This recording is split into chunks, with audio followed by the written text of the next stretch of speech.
Assalamualaikum. Hi students. So before I dive into theories and frameworks, I want to start with a simple question. Think about your last significant interaction with a government agency. It could be applying for a business permit, renewing a passport, getting a birth certificate, or even receiving a ayuda. How many of you would describe that experience as seamless, fast, and easy? How many would describe it as confusing, mabagal, with long lines and redundant paperwork?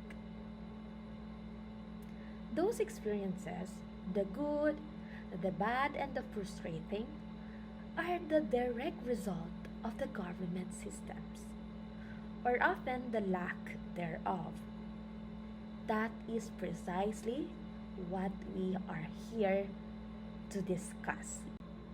So, we're not just talking about technology, we are talking about the very architecture of public service. We will explore three interconnected pillars that define modern governance. First, we have the Information and Communication Systems, or the ICS. This is the digital roads and bridges of government.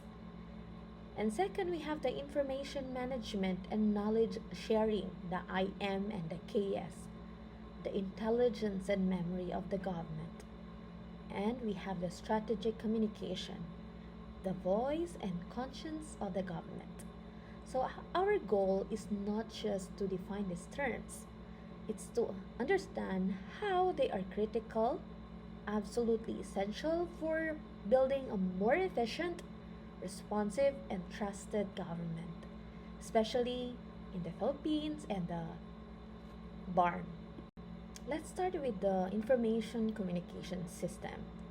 Think of this as the digital infrastructure. It's the hardware, the software, the networks, the pipes that carry the information. In the Philippines, we have a landmark example, the Philippine Identification System, or the National ID. I hope each one of you has his or her ID, national ID. So, what we expect, no? A single source of truth for every Filipino's identity. This should streamline everything from opening a bank account to receiving social services. From the TSWD, for example, it promises financial inclusion and bureaucratic efficiency. So, as part of the reality, we have seen the challenges: long queues for registration, delays in card delivery, and initial problems with bank acceptance. So, that's a classic ICA's case study. The vision is transformative, but the implementation, the hardware rollout, the database integration, the security is a public administration challenge. So now, let's bring this to BARMM. The challenges are amplified, but so are the opportunities. In many BARMM provinces, the core challenges are not just software. Okay? It's not just software bugs. They are last mile connectivity. How do you bring government services online in island communities in Sulu? Or mountainous areas of Lanao del Sur where internet is unstable or not existent? Digital literacy can, also be a challenge. How do we ensure that elders, farmers, and indigenous communities can use these digital systems and are not left behind? Infrastructure. Stable electricity is a prerequisite for any digital system. So we have the digital pipes, the ICS. Now we need to think about what flows through them. This is where information management and knowledge sharing come in. IM, or the information management, is about ensuring the right information is collected, accurate, secure, and accessible. Knowledge sharing is about making sure that information turns into learning and better decision making across the government. The biggest enemy here is the data silo. This is when one agency has data that another agency desperately needs, but they can't or won't share it. Okay? For example, when a super typhoon hits, what information do we need? What about the DSWD? Diba? They need to know who and where the most vulnerable families are. The DPWH needs to know which roads and bridges are impassable. The DOH, it needs to know where medical supplies are needed most. The LGU needs all of this information to coordinate on the ground. Often, these agencies have their own lists, their own maps, their own systems, but they don't talk to each other. The result? Aid is delayed, resources are wasted, and lives are put at risk. This is the failure of information management. So think about the ministries in BARMM, the Ministry of Basic Higher and Technical Education, the Ministry of Health, the Ministry of Social Services and Development. How can data from the MOH on child malnutrition inform the school feeding programs of the MBHD?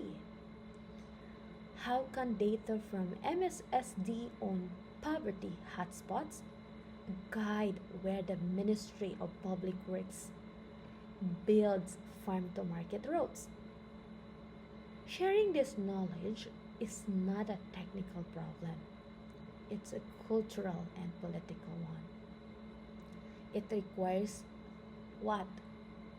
Trust, common standards, and leadership.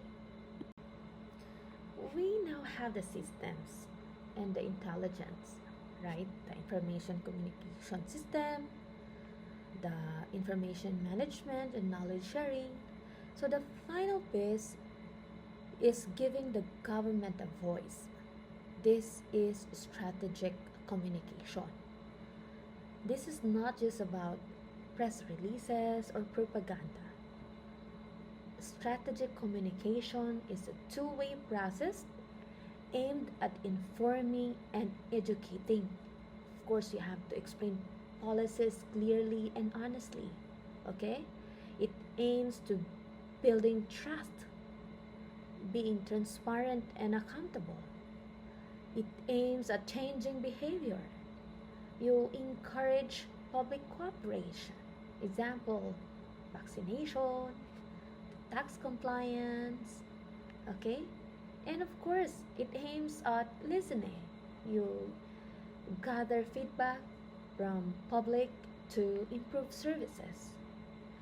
So let's take the Philippine COVID-19 response, a STRATCOM case study. Okay, think about communication during the pandemic. There were successes like the Be the Solution campaign, which was simple and action oriented.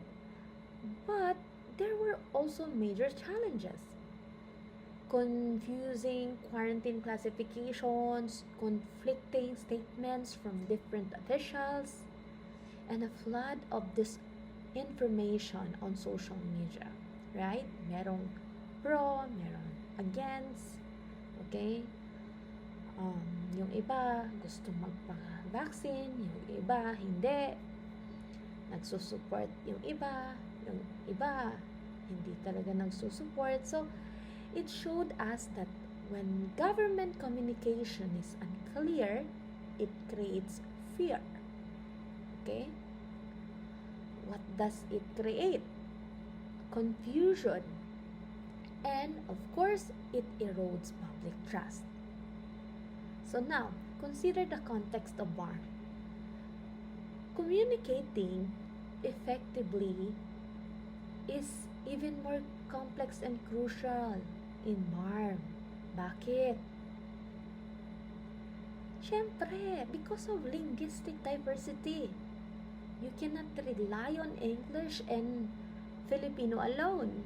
Diba? You need to communicate in Maguindanaon, Maranao, Tausug, Tiduray, and other local languages.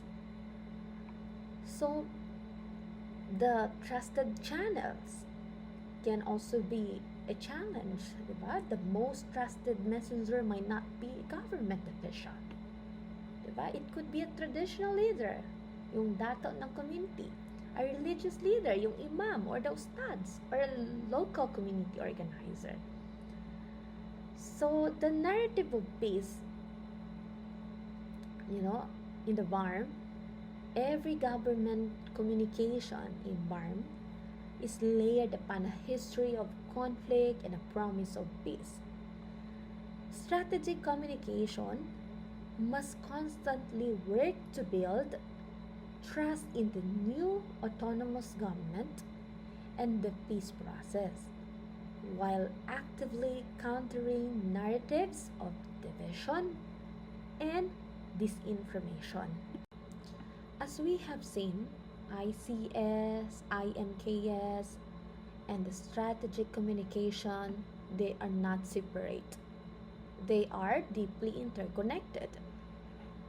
Your ICS is useless without good information management.